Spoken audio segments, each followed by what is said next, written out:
Yeah, thank you, our dear viewers. It's another day to enjoy our sports updates here on Discovery Sports.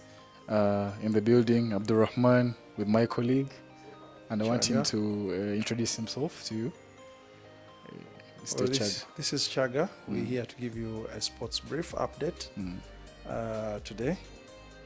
Yeah.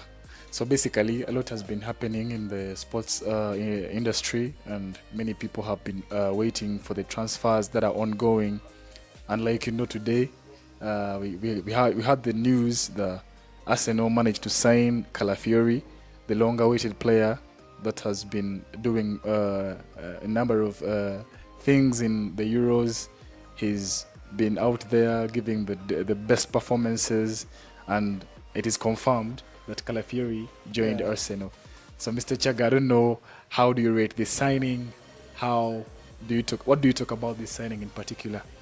This is, in fact, Arsenal are doing the right signing at the Yeah. right moment. Yeah. They need squad depth. When you look at it, a team that is looking to compete, and based on last season, with having only conceded 8 goals as stats show it, Arsenal really needs to improve much and see that in this coming season they only can concede less of the 8 goals. So Calafiori comes with a lot of experience to the team Okay. in a fringe of so many back players, defensive players Arsenal has. Don't you think 8 goals was enough to calm a fan down? Don't you think 8 goals was enough because there were the least goals through the season? Do you think Calafiori was needed? Yeah, when you look at the Premiership, it was just 8 goals. But when it comes to the Euro Champions League, they lost narrowly because of the few defensive errors due to a couple of injuries that really affected the team. So they believe the more they have players like Calafiori, they will have more depth, to have more players at a particular moment. You may ask that you have the right players to play at the right time. But remember, some players have been sent out on loan and others are on their exit route. If you compare the players that have been that are playing the same role as Calafiori, the ones that have been there in Arsenal, the likes of Kiwiyo, the likes of Tomiyasu, who do you think that Calafiori is going to bench, or is it going to be after some matches? Is it going to be after some matches being played that we shall tell, or that the coach shall tell that Calafiori is going to sit this one down, or Calafiori himself? Do you think he might sit down? Do you think he might be benched if these people perform to their expectations?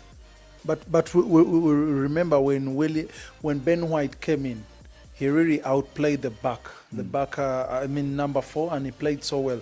But it reached a time when we had to slot in William Saliba. At the time when William Saliba came back, in fact, Ben White was shifted to the right back position. That shows that with Arsenal, every player is at the right level and there is a lot of competition. So in a team where you have a lot of competition, it means that these players can compete on a daily, and you can have the best and excellent players on the pitch. That means you can have a player that is there to see that he protects that back line, so that his goalkeeper does not concede any goal. Display very well, yeah. Okay, so I personally think what Arsenal has done actually is very good, making sure, because right now they have the greatest centre back, the greatest back line in the Premier League, in the Premier League basically, because if you look at the likes of William Saliba, Gabriel Magalhaes, they're all solid now. Yeah. So what I think in particular, I know the transfer window is still ongoing. Yeah. But I think Arsenal should opt more to focus on a striker, because I think if they get a striker like Victor Osimhen, or someone who is a prolific striker. Yeah. When I talk about prolific strikers, you can tell the number of players I'm talking about. If they sign a proper striker, I think that is their main problem, because there are people who played for them like Gabriel Magalhaes, like Gabriel Jesus, and he used to get those chances on goal, but he could not convert those goals because he was more of they need so many chances to score. Exactly. Yet you can see, for the fact that the defense was good, people were doing their roles there in the back line. Yeah. So don't you think that Arsenal need to concentrate more on signing a new striker than focusing on the left wingers and the back line? Actually, when you look at their current updates and rumors that are moving around at the club, they have the likes of a few couple of players that they are trying to finger point on. That is the likes of Merino in midfield and the likes of Victor Gyökeres, basing on the current news as it states all over. But if you get a Victor Gyökeres, yes, that's a good signing. Okay. Because you cannot rely on Gabriel Jesus and Kai Havertz for a season. They can't give you those goals that can make you be crowned a Premier League champion. I think if the deal for Victor Gyökeres materializes, I think that will be a good add to the team, and Merino will be also a great add to the team.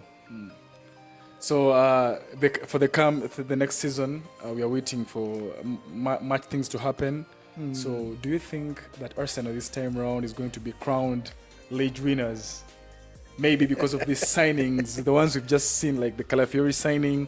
Do you think this time around, or there is something Arsenal needs to do more? Or like it's just not on their side? Because they've been to many occasions getting to that point where you feel like they're going to lift the trophy, but then things fail out and they do not achieve anything throughout the entire season. Yeah, actually, I really look at it that most teams that do lift the English Premiership title do have a kind of consistency. They come in, week out, they score goals and they defend well their defenses. The more if you score and you do not concede too much and you keep those points, the 3 points per match or the 1 point at a draw, that means it will keep you to the game and you can compete for the title. Don't you think that from what you've just said, Arsenal is just not lucky? Because I think they've done that in a number of seasons now since Arteta took over. We've seen them compete for the titles in many cases. Don't you think they're just unlucky? And for the time being, as they're still setting themselves to come and pick this trophy, other teams are also setting in. They're becoming serious. They're like the likes of Chelsea. They've been down for quite a number of seasons. They've had the new coach Maresca, and he's making changes at the club. So don't you think these other teams are also now coming into the competition very strong, without only focusing on Arsenal, trying to get their Actually, when you look at the whole metamorphosis around the club of Arsenal in the English Premiership, it has a lot of evolution. From actually now it has gone to 2 years evolution. Now this is the 3rd year running down. The team has kept on changing, and it has really metamorphosized into a real right team to compete. I believe this season they will compete for the Premiership. When you look at Arsenal, they are so good for the competition this season. That makes them fit to lift the Premiership this season. But I cannot rule out Manchester City, United, and even... That was actually where I was going to. And even Chelsea, I can't rule them out, together with even Liverpool.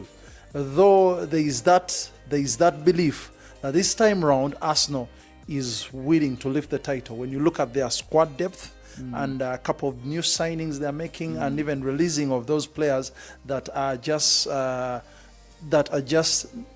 not yet up to the most top level that they would need to pick results week in, week out. Okay. Then lastly, as I'm winding up our program today, I want us to talk about Manchester City. Pep Guardiola is not leaving at any time. I don't know if though there are rumors for him to take over the England job. Really? There are rumors. Okay, there are rumors. I also heard Jurgen Klopp could be given the job. But do you think that... But those are just speculations. We cannot take them on.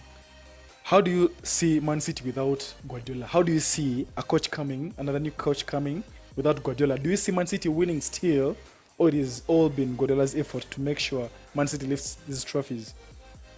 You see, every tactician has his own style and skill to win trophies.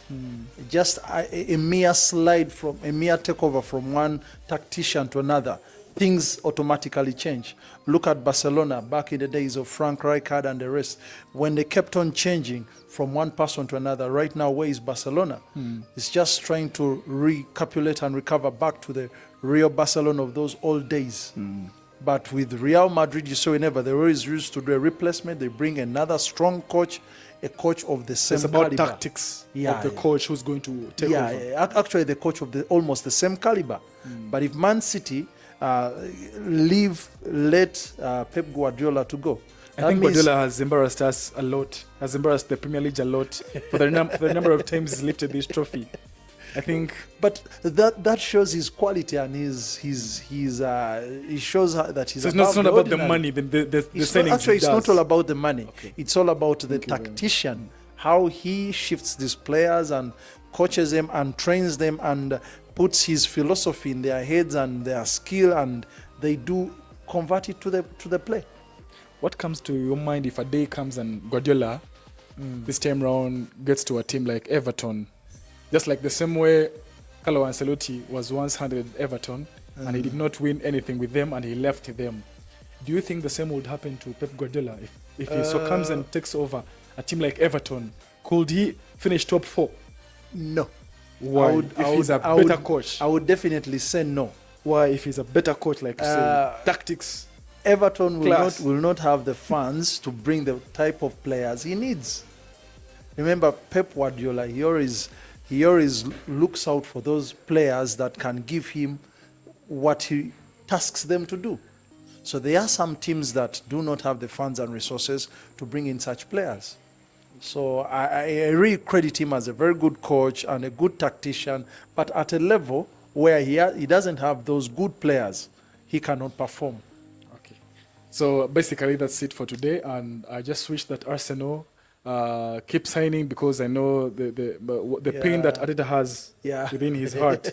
You know, the pain is so much. He's been there, he's peeped to the trophy and he's not been able to lift it. He has and tried I know it twice. I know the transfer also is still ongoing, and there's more expectations on the number of players. And there are that so going many departures as well from Arsenal. Who do you think is going to leave in Arsenal? Do you think this young boy is going to leave? Smith Rowe? Yeah, Smith Rowe is on the verge of leaving Arsenal because there are so many teams that have come up to request for his signature, as well as Edin Ketia. When you look at Roberto De Zerbi of Olympique de Marseille, after him signing Mason Greenwood, he came up for Edin Ketia. I don't know why he's much interested in players that have been in the Premiership, but he's one good coach that I know can perform at any moment. Okay, let's wait for that. Thank you for watching today. That's been our show, and thank you for supporting everything